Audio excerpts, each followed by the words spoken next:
God's household model. For local church leaders to function effectively, they must understand God's plan for leadership in the family. Here's Gene. I think this principle is beautifully illustrated in 1 Thessalonians. For example, in chapter 2, verse 7, where Paul wrote to these Christians and said, "Although we could have been a burden as Christ's apostles, instead we were gentle among you as a nursing mother nurtures her own children." Here he used the mother illustration and applied it to himself and to his fellow missionaries, Timothy and Silas. Like a mother, we were gentle. But a little later in that same paragraph, verses 11 and 12, he used the father illustration and applied it to himself as a missionary.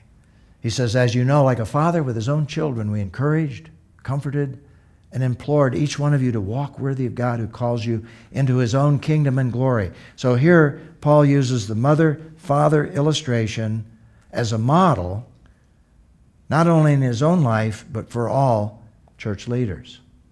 And when he wrote to Timothy regarding the requirements for eldership, he refers to this model.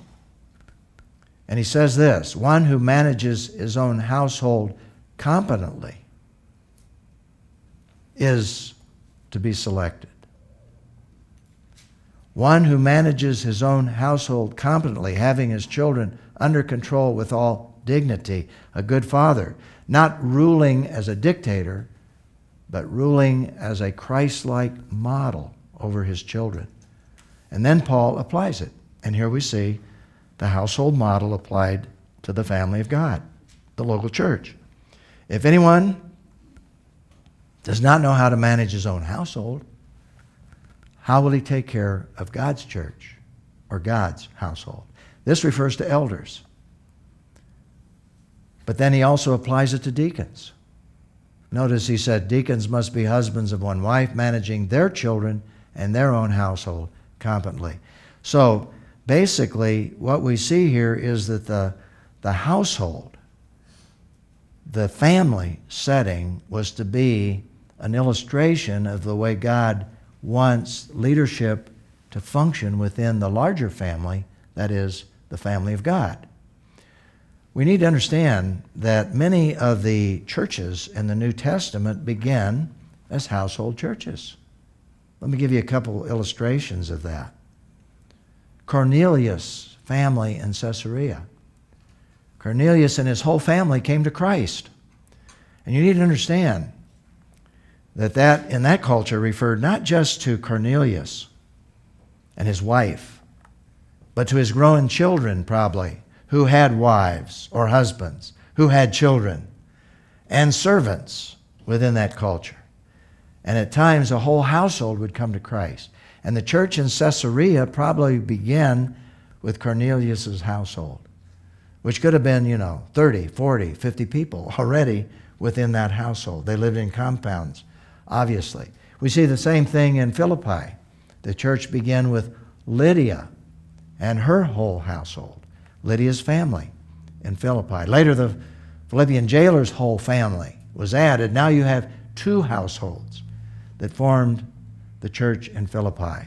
And then you have Crispus' family in Corinth that said his whole household came to Christ. And so the church in Corinth probably began with one household and then expanded. So the household, the literal blood-related household, became the foundation of the churches throughout the New Testament world. So there was a direct connection in God's scheme of things between a literal household and God's family, the family of God. So this leads to a very practical question.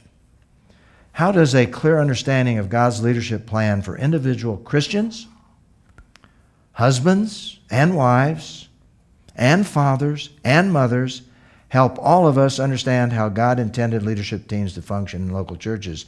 And notice within this question, we have reference to individual Christians. We have reference to husbands, to wives, to fathers, to mothers. Those individuals relate to literal households. Now, how does that relate to the household of God?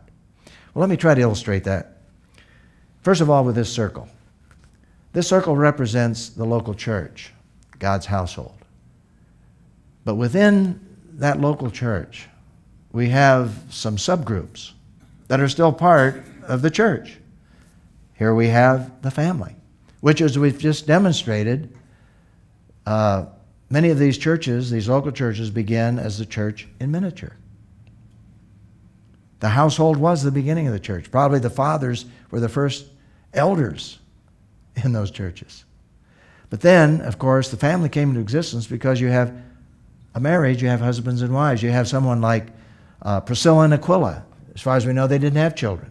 But they were a very significant part of the church where they worshiped.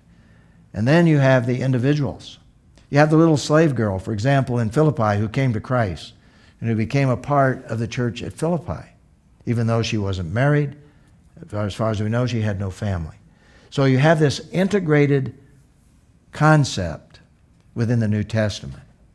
Now, Paul said, if you're going to be a spiritual leader, you need to be able to manage the family in order to manage the local church.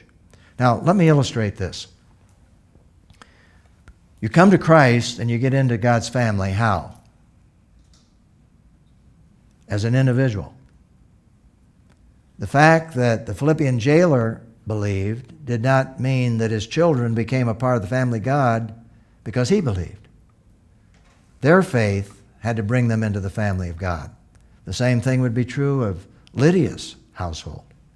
Salvation is personal, and we need to keep that in mind. And we have a lot of individual Christians within the church who are part of the family, but not necessarily married. But God's normal plan is marriage. So what do we have? At the next level, we have the wife, we have the husband, who is the primary leader of his wife, and he's to love her as Christ loved the church, which means he's to be a servant leader to his wife. To be a servant leader to his wife means that he's willing to give everything for her like Christ literally gave his life for her. That's the kind of leader a husband is supposed to be. But what happens when they have children? Well, you go to the next sub-unit within the church. You have the father, you have the mother, you have the children. The father's the primary leader, but the mother's right alongside. And that's why that statement by Paul was so significant. Like a mother with their own children, I nurtured you. Like a father, I encouraged you, I taught you. So you see how this family unit, literal family, biological family unit, becomes the basis from which leadership come in the church. And so when we select leaders in the church, the father and the mother, if they're married, move to the next level where you have the church family where elders and their wives serve. And an elder is to be a servant leader, just like a father is a servant leader, like a husband is a servant leader. And together, they're leading the church. Now, let me read the question again for reflection response in the light of that visual. How does a clear understanding of God's leadership plan for individual Christians, husbands and wives, and fathers and mothers help all of us understand how God intended leadership teams to function in local churches?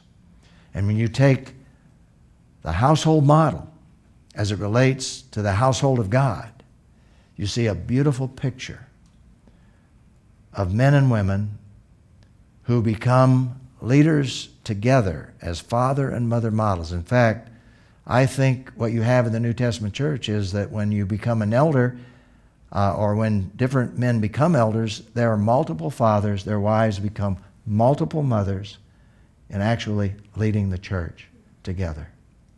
You still have the elder as the primary leader, like the father is the primary leader, like the husband is the primary leader, but they're all servant leaders together leading the church, including those singles who may never marry and may never have children.